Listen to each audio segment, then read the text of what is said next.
Hello students, welcome to EPG Pathshala. I am Dr. Sanjay Roy, Associate Professor, Department of Social Work, University of Delhi. Today we are going to talk about the very relevant topic, planning and community engagement. After completing this module, you will be able to understand the concept of planning, the history of planning, the importance of planning, objective of planning, process of planning, principles of planning, and other issues and central planning. Introduction. Planning is the process of making decisions about the direction and intensity of extension education effort of extension service to bring about social, economical and technological changes. Planning as a management discipline emerged in USA and other developed countries around 1950s. By 1965, planning came in vogue and large undertakings began to practice it. Since 1965, it has gained much recognition and wide acceptance all around. Even in India, planning entered the academic arena and the same to be taught in the Indian universities and management institutions. To justify the time and resources expanded in planning, distinct benefits must accrue to the planner, and the major benefits are as Stoner has mentioned. He said that planning forces the managers to think ahead. It leads to development of performance standards, which enable more effective management. Control plans forces management to articulate clear objectives. Planning enables an organization to be better prepared for sudden development. To justify the time and resources expanded in planning, distinct benefits must accrue to the planner, and the major benefits like planning forces the managers to think ahead. It leads to development of performance standard, which enables more effective management. Control plans forces management to articulate clear objectives. It also enables an organization to be better prepared for sudden development.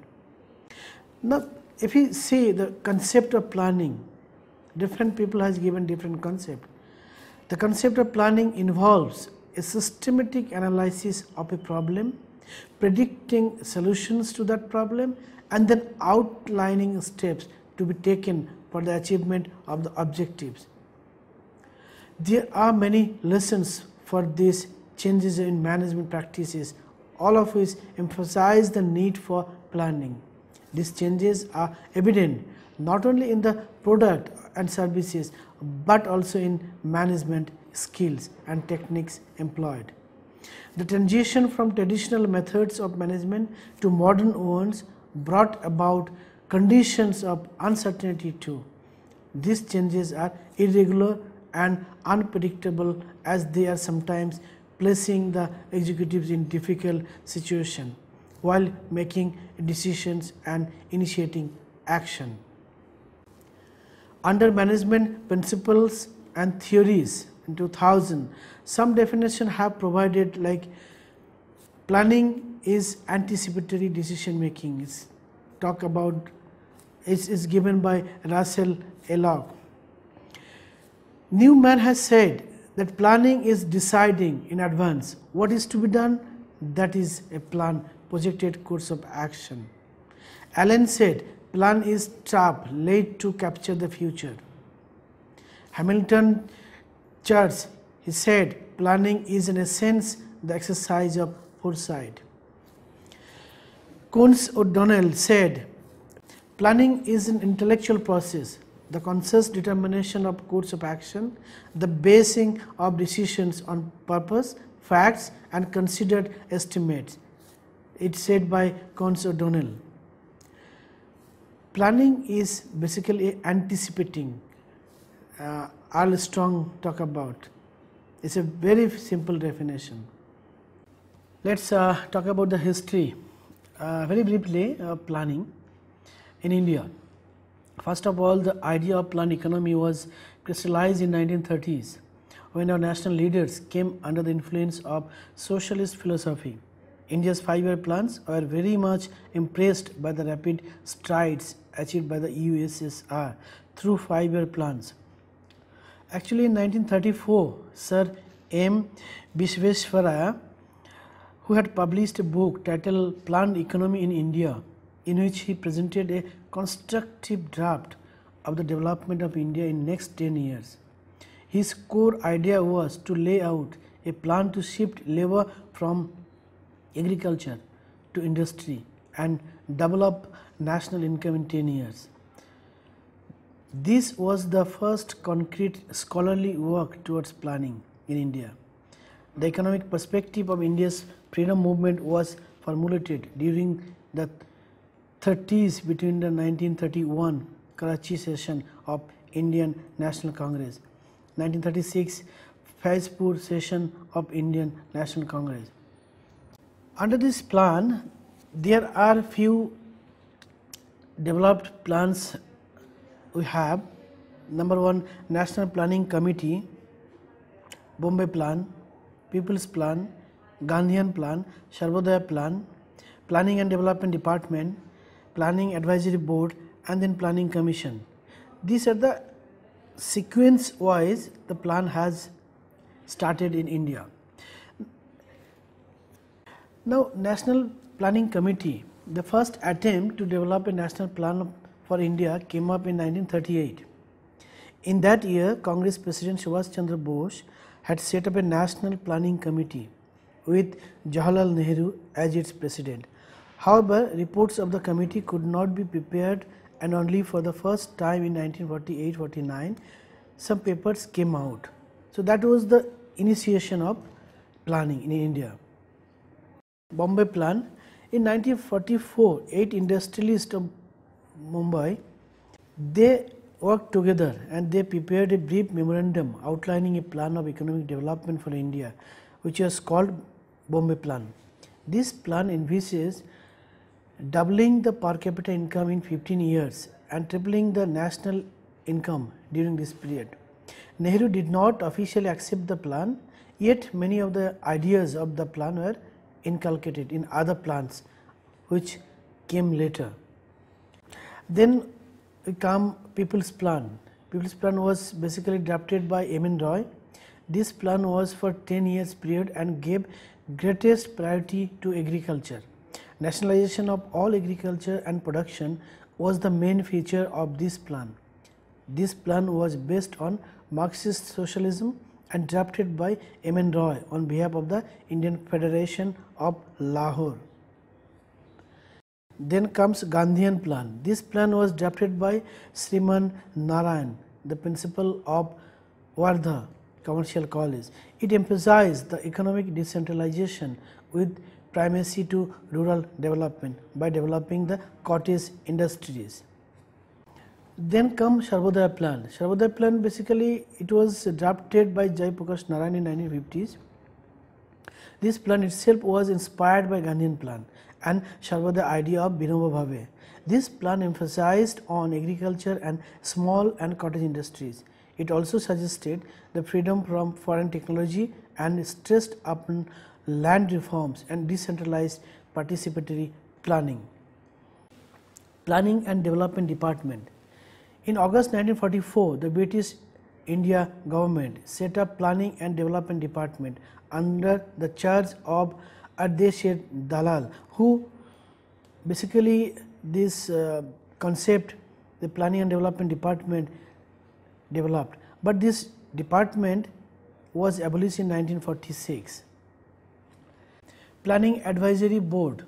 In October 1946, a Planning Advisory Board was set up by interim government to review the plans and future projects and make recommendation on those plans.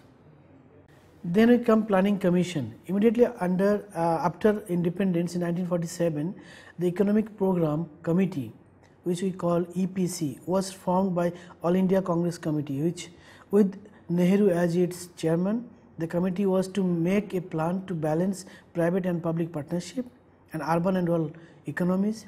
In 1948, this committee recommended forming of a planning commission.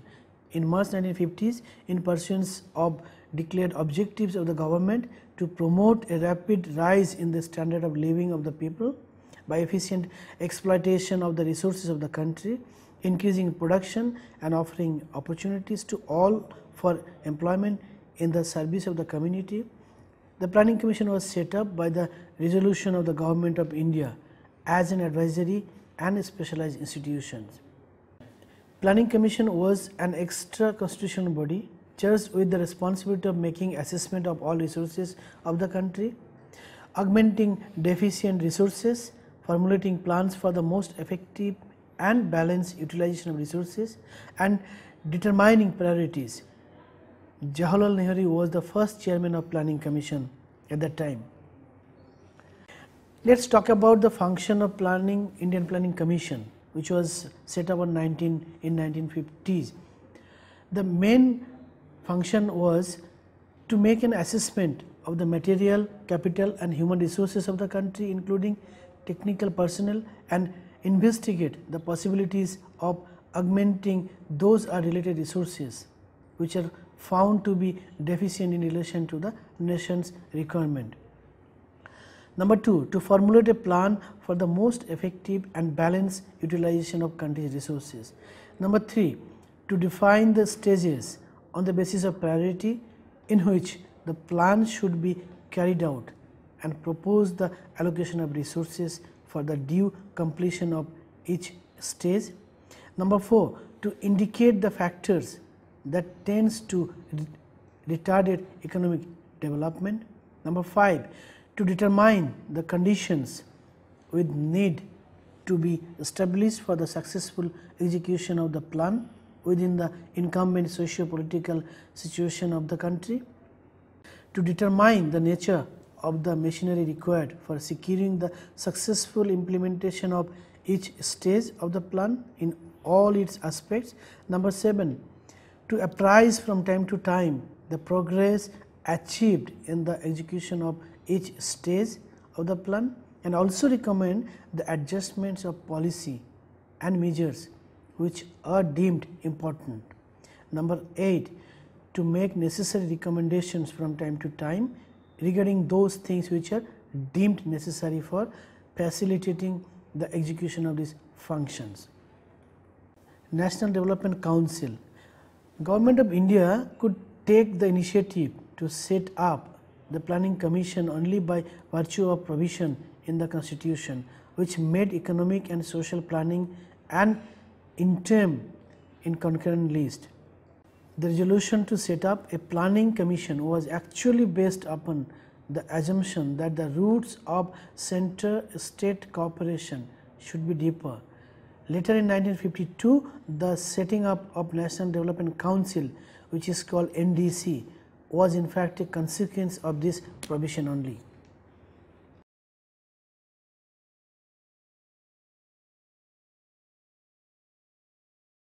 Let us talk about importance of planning. Why importance is important in India? Different scholars has talked about this importance.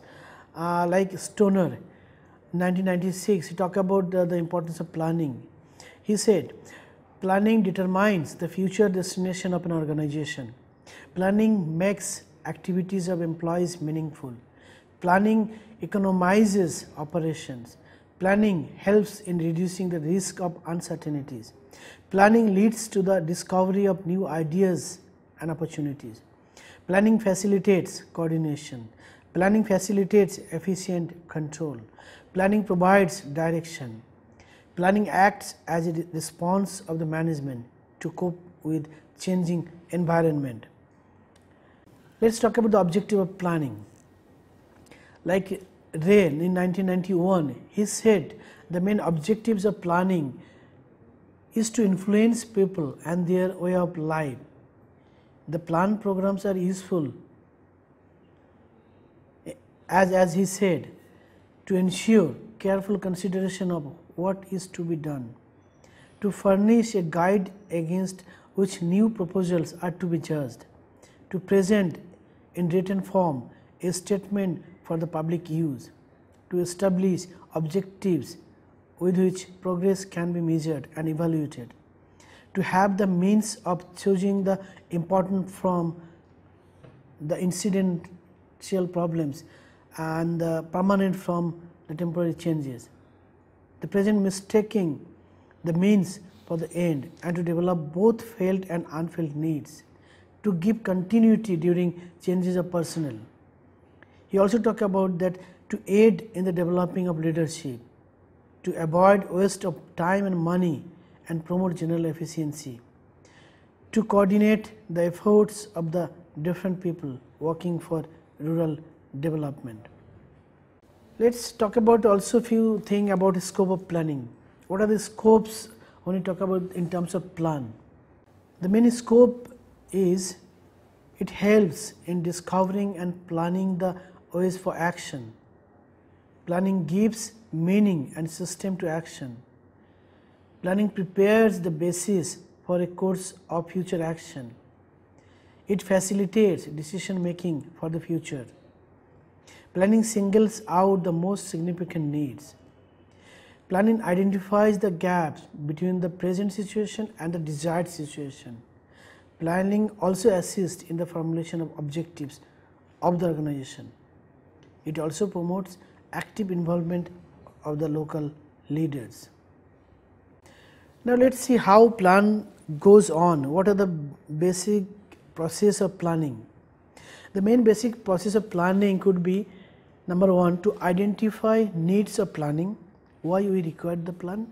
Number two, to install infrastructural facilities and information system. Number three, to take stock of existing plans.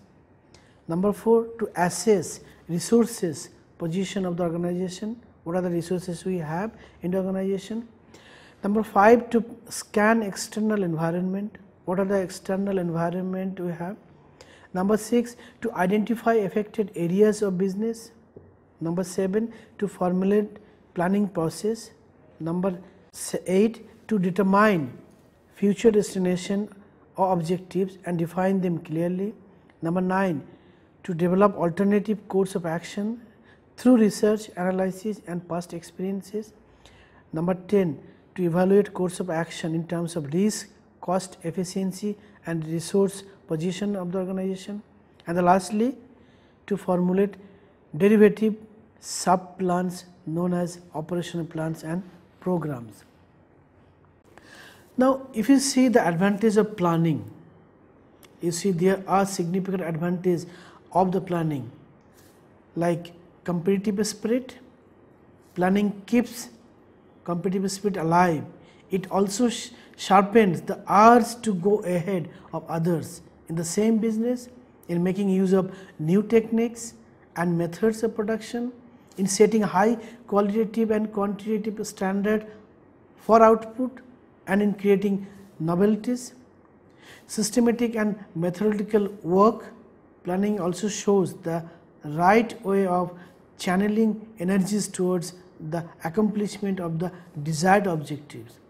It minimizes the irrelevance and waste. Planning also can help for controlling unproductive work as a result of irrelevance and consequence waste. Better use of facilities.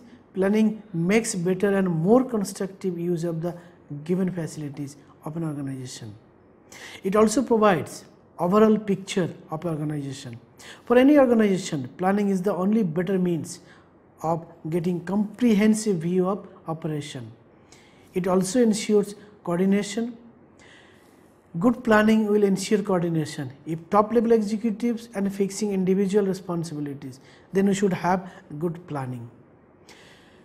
Now, if you see some features of effective or good plan, what should be basically the good plan? According to Gary Dessler, who said some points, what are the good plan? He said, the plan must be based on accurate forecast. The plan must be acceptable by all the employees. The plan must be a sound one. It should operate in an open system approach. There should be a planning organization and blueprint for planning. The planning should reflect the needs of customers' satisfaction. There should be a monitoring system, that is appraisal and review time to time. There should be revision of plan periodically based on the performances. The plan should fit the situation. The plan should be simple, stressing on the need-based approach to meet the current situation. Now let's talk about principle of planning. Everything when we do, we have certain principle and we have to follow those principles. Same thing in planning also, we have certain principle which we have to follow. Like number 1, principle of felt needs. What is that? A good program should be based on felt needs and in the interest of the people. The urgent needs should be given priority. Let's for example, community people do not have enough food to eat and government is planning for introducing education program for them. This will not be a good plan at all because they need food, not education. So first priority should be food security for the community, and for that government need to plan accordingly. So that is called the felt needs, the priority of felt needs. Number 2 principle is principle of joint participation. In the planning, joint participation of both the private and public and beneficiaries should be ensured. Number 3, principle of flexibility. The program should be flexible enough to allow any part of the plan to be changed when something important happens that makes changes necessary to get better result. Number 4, principle of simplicity. A good program is one which provides direction for a large number of people to move some distance. It will be only possible only plan is very simple. Number 6, principle of coordination. For a successful plan, coordination from all sides is must. Then comes principle of satisfaction. Any program, if you see, is good only when the people are satisfied with it and it fulfills their needs and interest in totality. Then comes principle of practicability. What is practicability? Plan should be realistic. We have to see the reality and it should be based on practical understanding, that is attainable. The plan should be attainable with the economic, social and mental capabilities of the people. Then comes principle of comprehensibility.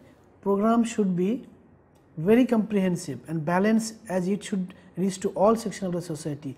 It should be comprehensive enough to include all the age, groups, creeds, castes, races and all labels and community, blocks, state, national and international problems.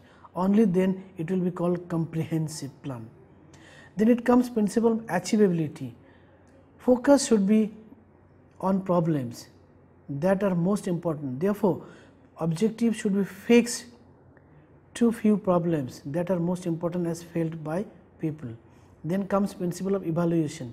Every program is formulated based on objective and it should be stated clearly and in such a way that they are amendable for evaluation, because evaluation helps to measure the progress of the program, its weaknesses and achievements. Then comes principle of situation analysis, which is very important. It says a sound program should be based on the analysis of facts of the situation.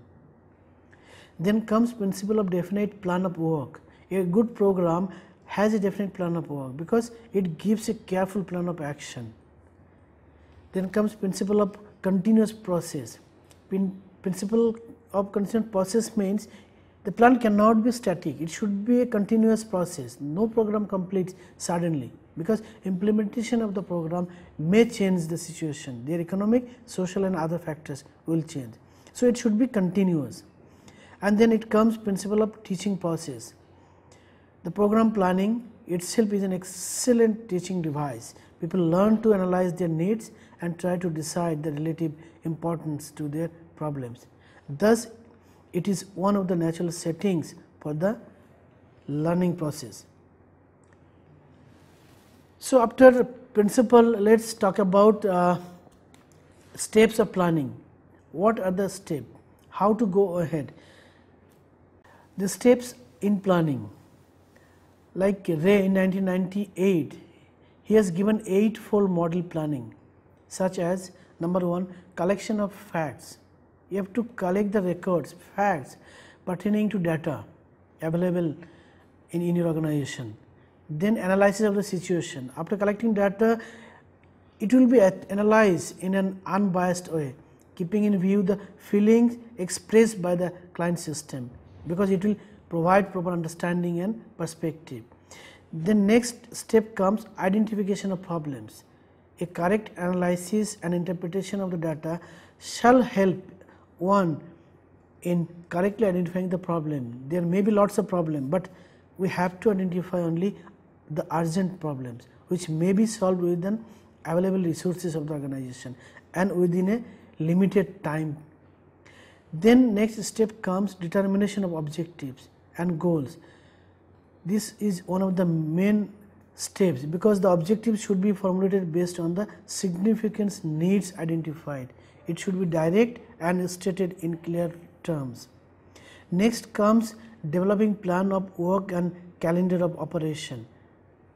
Here the plan of work should be in written form and shall indicate who shall do what job, that is what the change agent system and client system shall do, which institutions, organizations, service departments shall be involved, what will be the financial requirement and how it shall be met, etc.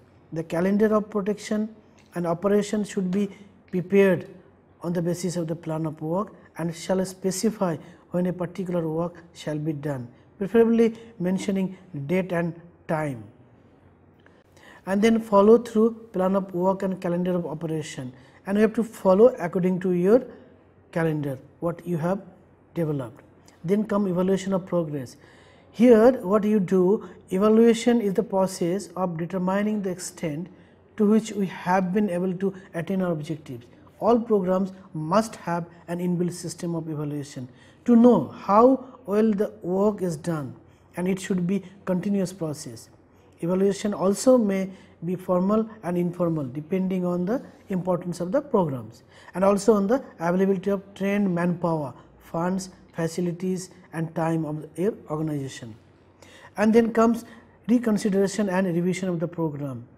On the basis of the result of evaluation, the program should be considered and revised if required at all. This reconsideration should be done not only with the participants, but also with the scientists, administrators in extension organization and local bodies. Reconsideration shall help in making necessary correction and modification in the program. In reconsideration, emphasis should be on the removal of technical defects, if any, and how to obtain more cooperation and involvement of the participant and various organizations. Now, let us talk about models of planning. Different social scientists, administrators have given different models.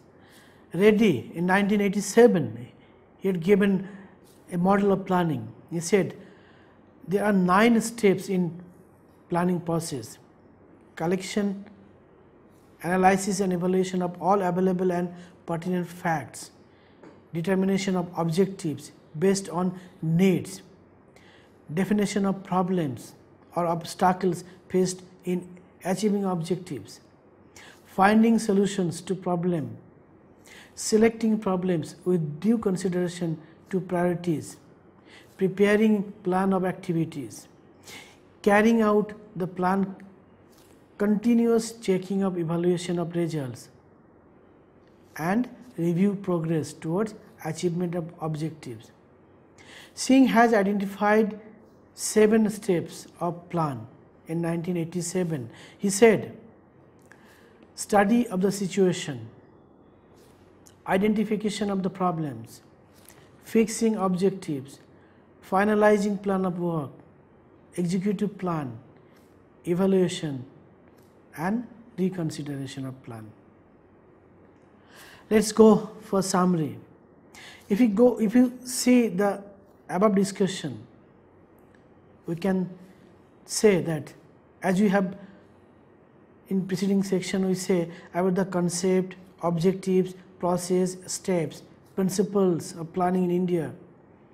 Special focus of economic planning. It is essential module to overall success of any institution or organization or any company. A strong, efficient and incorrupt administration is essential and must for successful planning. But the underdeveloped country like India, it lacks most. All levels of planning must do their part, incorporate situation analysis, alternative goals and plans accordingly. Only then greater success is possible.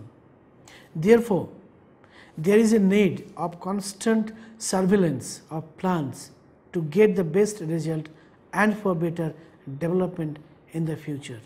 Thank you.